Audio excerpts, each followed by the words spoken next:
This is Unit 3, Video 2. In this video, we'll talk about what the numbers mean on the periodic table, at least one of the numbers. The number that we'll begin talking about is called the atomic number. The atomic number is symbolized by the letter Z, for yours truly, and it tells you the number of protons in the nucleus, and it also identifies the element. So for example, if you take a look at the periodic table and find the element lithium is the third element on the periodic table, which means it has 3 protons, because the number, the atomic number, tells you how many protons. Now, it's called the atomic number because it tells you the atom, the type of atom that you're looking at. So every element has its own atomic number, and that tells you how many protons. In other words, elements are arranged by their numbers of protons. So if you look at copper on the periodic table, you'll find its element 29, which means it has 29 protons. Same idea. Now, all atoms will have the same number of electrons as they have protons. So electrons and protons will be the same for an atom. Now, an atom is neutral. That's why this is the case. All atoms are by definition neutral. So you have the same number of positives, you have the same number of negatives, and those essentially cancel each other out, and you get a neutral atom, a charge of 0. Here is an example. Here you have an atom with 4 protons and 4 electrons, and since they equal, the charge is 0. Now this, by the way, is the element beryllium. How do I know? Because beryllium is the 4th element on the periodic table. Being the 4th element, it has 4 protons, because protons determine which element you're dealing with. So there's no charge in this atom. So we can ask a quick question. How many electrons and protons does an atom of silver have? Silver has the symbol Ag for argentum. And find silver on the periodic table. Here's silver. All you have to do is find the atomic number, because the atomic number tells you both the protons and the electrons if you have an atom.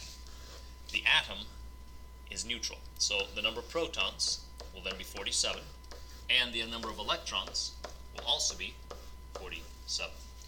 So simple as that. Down here it says which element has atomic number 50. You simply find element 50, which is tin, and you say it is tin. Tin is the element. Simple as that. Protons, electrons. Now, an ion, on the other hand, is an atom that has lost or gained electrons. So the electrons will now change for an ion. And so we'll develop what's called a charge. A charge will be either a positive or a negative charge. So here we have an example of sodium, the element sodium. Right now it has 11 protons and 11 electrons, which means they're equal, which means the charge is 0. It's an atom. On the right side, you see it changed its number of electrons. It still has 11 protons. You can't change the number of protons because then you'll change the element. But 10 electrons now make it an ion. Now the question is, what type of charge does it have? Well, it has a +1 charge because you have more protons now. You have one more proton than you have electrons. So you can see the protons are now winning in a sense. And then the electron is actually removed. What happens is electrons being on the outside of an atom. Remember, the protons are all the way deep in the nucleus. You can't really touch them. But the electrons could be touched. They could be removed. And that's what's happening in this case. The electron was removed from the atom. Now we write the charge in the upper right-hand corner. So we'll actually put the charge upper right is designated for the charge. You can see here we don't have a 1 on there, but here we have a 1. So sometimes you can leave the 1 off. If there's no 1 on there, we assume that there's a 1, a +1 charge, which means the element lost 1 electron. Now, if an atom loses electrons, it becomes positive. An example is calcium. Calcium most commonly loses 2 electrons and becomes +2. Now, a positive ion is called a cation. Now, please don't embarrass me at the dinner table and don't call these cations. You actually want to pronounce the word cat, and then you want to pronounce the word ion. So think of this. A cat has paws, and cations are positive. That's the way you remember.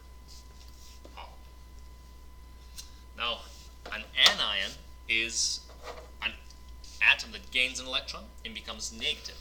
We call these anions. Again, they're not onions. I know you're probably tempted to call this an onion, but please do not embarrass me. Call these anion. You want to hear the word ion in there. Anion. So an example of this would be oxygen. Oxygen famously gains 2 electrons and becomes an anion. Oxygen -2 anion. Notice the charges in the upper right hand corner for both of these. So make sure you understand the difference between them. Let's do some examples. Write an ion of nitrogen which has gained 3 electrons.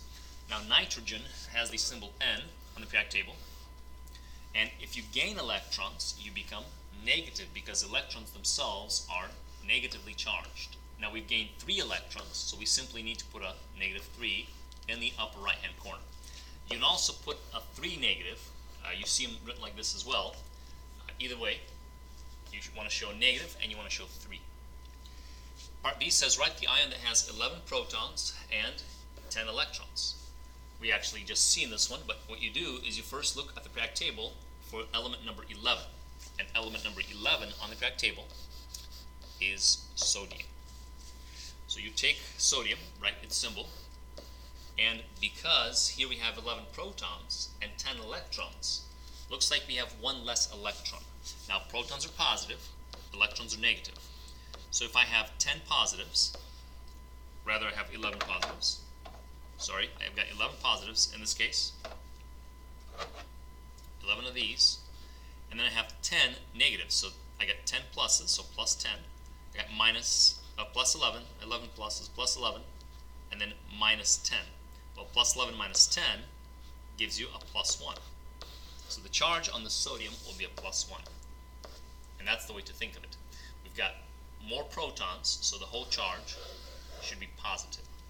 And then finally, part C says how many electrons does this ion have? So you have Ti plus 4. Now, to find the electrons, I have to first realize that I've got to find the protons. Now, Ti is element number 22, titanium, on the periodic table, and that tells me how many protons. So this tells me protons to begin with. I see that I have a plus 4 charge. Now ask yourself, does this mean you have more protons or more electrons? Well, because we have a positive charge, we have more protons. I know I have 22 protons. Protons are 22. So if I have 4 more protons, I have 4 less electrons. So my electrons must be 18. I must have 18 electrons. And that's how, because this number is positive, this number is negative, that's how the total will still be plus 4. I have to have 4 less electrons for the total to still be plus 4. So the answer in this case is I've got 18 electrons. Alright, go ahead and take a moment and try this one on your own. And then we'll finish up talking about isotopes. Now, isotopes are like ions except with neutrons.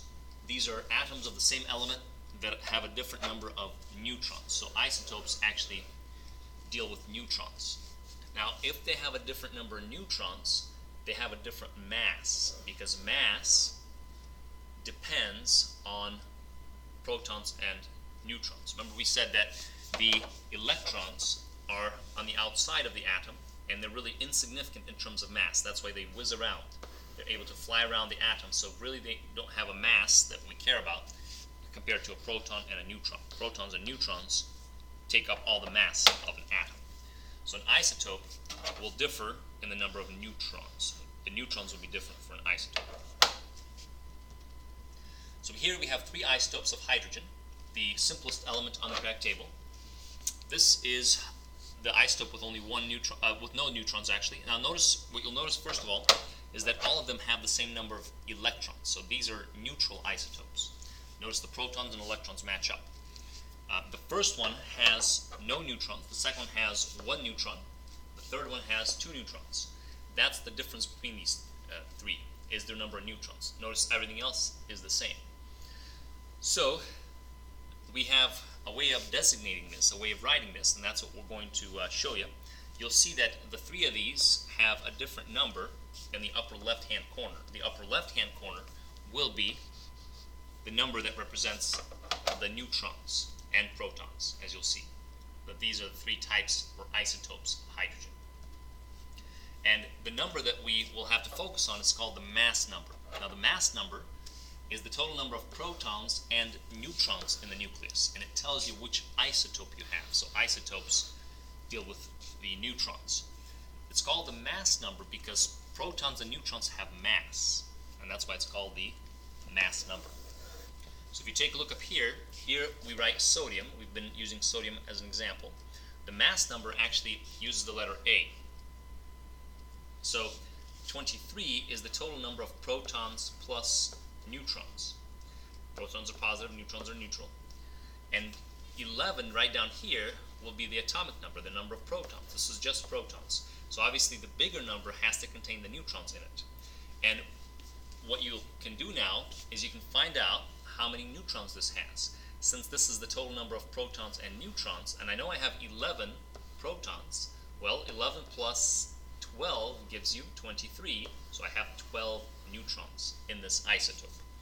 Now sometimes the bottom number, this number here, the atomic number, is left off. Notice we don't write the atomic number. The question is, why is it left off? Well, because only sodium can have 11 protons. So you don't really need to tell how many protons. If you know it's sodium, you know it's 11 because you have a periodic table in your pocket. So let's do an example. And here it says write there are two different ways, before we do the example, there are two different ways of writing isotopes. We have what's called a hyphen notation. A hyphen is a dash. This right here is a hyphen. So we simply write out the whole name and then a hyphen and then the mass number. This number tells you protons and neutrons again, because protons and neutrons have mass. The other way of writing it is called the symbol notation or nuclear symbol notation. Same idea, except we write the symbol and then we write the mass number in the upper left. This is the atomic number again, and you don't have to put that one in, you can leave that one off. So let's finish up with an example. A says how many neutrons are in chlorine 37? Well, this right here is the mass number, and the mass number contains protons and neutrons. So if I can find out how many protons chlorine has, I can find out the neutrons. The question is, how many protons does chlorine have? Well, all we have to do is find chlorine on the periodic table, and chlorine, you'll see, is element number 17. And so it has 17 protons. So we know for a fact our protons are 17. We have to find out our neutrons. Now 37 is the total, so if 17 of these are protons, the other, whatever's left over, must be neutrons, and that would be 20. So we have 20 neutrons. What you do is you do 37 minus 17, and that's how you get 20. So I have 20 neutrons in chlorine 37. B says write the isotope that has 35 protons and 40 neutrons. So I need to write the isotope. Well, I'll have to look at the periodic table for element number 35, and that element is bromine. Now, if bromine has 40 neutrons, I have to put the mass number. Now the mass number again is protons plus neutrons. So I'll have to add 40 to 35, which gives me 75, and that's what goes in the upper left-hand corner. You could write it like this, or you can write up bromine, and then hyphen 75. Whoops. Both of these are the same idea, just different ways of writing it. 75.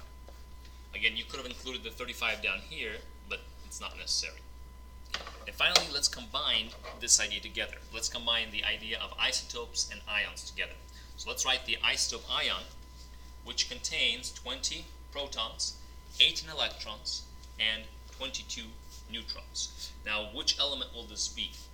We'll have to look at the number of protons. Protons identifies the element, and the element with 20 protons is the element calcium. If you look in the periodic table, you'll see calcium has the number 20 above it.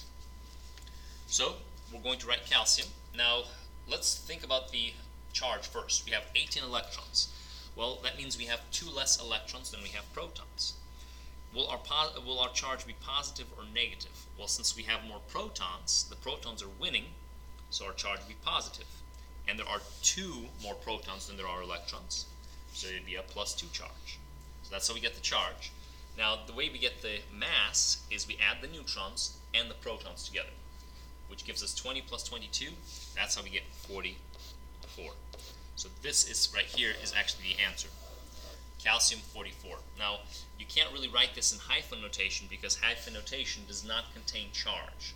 So it doesn't show the charge, so you have to do it in nuclear symbol notation. And again, if you wanted to, you could put a 20 down here.